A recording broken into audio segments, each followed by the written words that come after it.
राधे राधे भक्तजनों, आज आप सुनेंगे बहुत सुंदर बिहारी जी की कथा। एक राजा ने भगवान कृष्णा का एक मंदिर बनवाया और पूजा के लिए एक पुजेरी को लगा दिया। पुजेरी बड़े भाव से बिहारी जी की सेवा करने लगा। भगवान की पूजा अर्चना और सेवा टहल करते पुजेरी की उम्र बीत गई। राजा रोज एक फूलों की माला सेवक के हाथ से भेजा करता था। पुजेरी वो माला बिहारी जी को पहना देता था। जब राजा दर्शन करने आते तो पुजेरी वो माला बिहारी जी की गले से उतार कर राजा को पहना देता था। यह रोज का नियम था।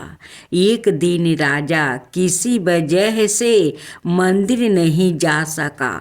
उसने एक सेवक से कहा, माला लेकर मंदिर जाओ और पुजेरी से कहना आज मैं नहीं आ पाऊंगा। सेवक ने जाकर माला पुजेरी को दे दिया और बता दिया कि आज महाराज का इंतजार ना करे। सेवक आपस आ गया। पुजेरी ने माला बिहारी जी को पहना दिया। फिर उन्हें विचार आया कि आज तक मैं अपने बिहारी जी की चढ़ाए माला राजा को ही पहनाता रहा। कभी यह सौभाग्य मुझे नहीं मिला।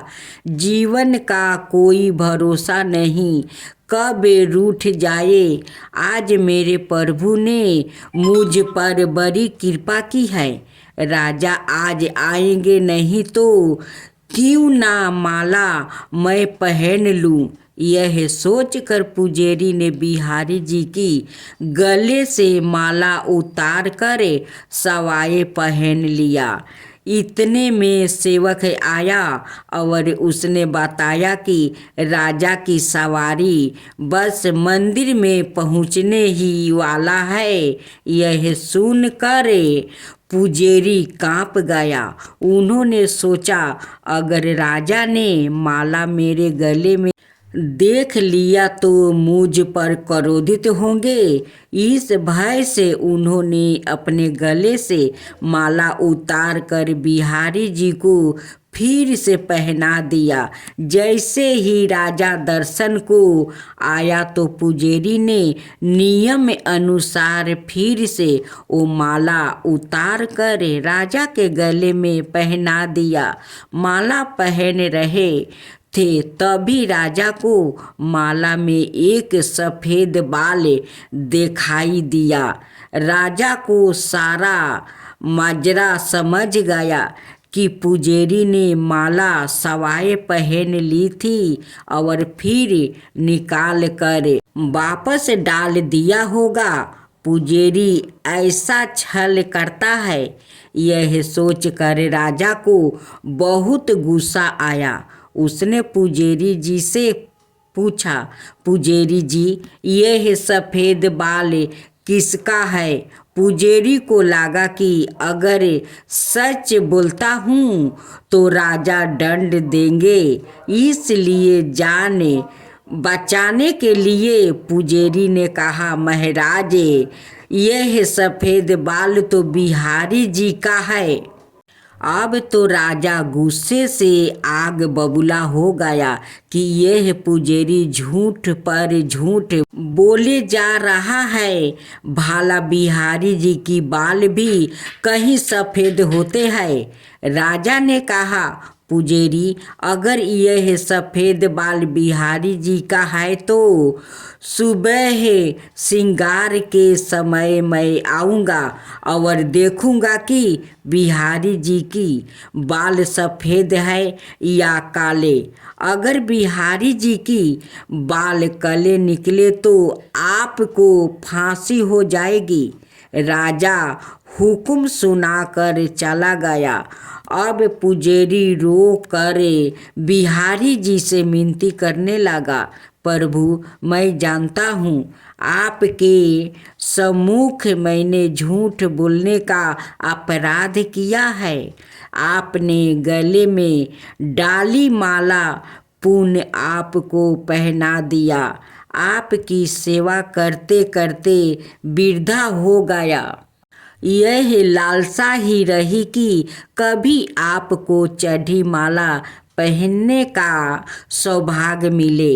इसी लोभ में यह सब अपराध हुआ। मेरे ठाकुर जी, पहली बार यह लोभ हुआ है और ऐसी विपत्ति आ पड़ी है। मेरे नाथ, अब नहीं होगा ऐसा अपराध। अब आप ही बचाइए, नहीं तो कल सुबह मुझे फांसी पर चढ़ा दिया जाएगा। पुजेरी सारी रात रोते रहे। सुबह होते ही राजा मंदिर में आ गया। उसने कहा कि आज प्रभु का श्रृंगार ओ सवाई करेगा। इतना कहकर राजा ने जैसे ही मुकुट हटाया तो हैरान रह गया। बिहारी जी की सारे बाल सफ़ेद थे। राजा को लगा पुजेरी ने जान बचाने के लिए बिहारी जी की बाल रंग दिया होगा।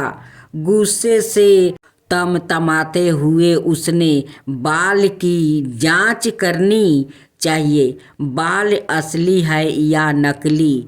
अब समझने के लिए उसने जैसे ही बिहारी जी की बाल तोड़े, बिहारी जी की सिर से खून की धारा बहने लगी। राजा ने प्रभु के चरणों पकड़ लिया और क्षमा मांगने लगा।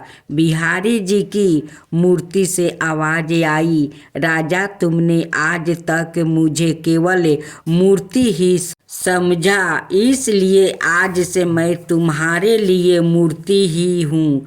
पुजेरी जी मुझे साक्षात भगवान समझते हैं। उनकी श्रद्धा की लाज रखने के लिए आज मुझे अपने बाल सफ़ेद करने पड़े। वो रक्त की धारा भी बहनी पड़ी। तुझे समझने के लिए यह कहानी किसी पुराण से तो नहीं है, लेकिन इसका किसी पुराण की कथा से कम नहीं है। कहते हैं, समझो तो देव, नहीं तो पत्थर। श्रद्धा हो तो उन्हीं पत्थरों में भगवान संपन्न होकर भक्त से मिलने आ जाएंगे। तो देर किस बात की, चले ईश्वर की ओर। बोलो राधे राधे।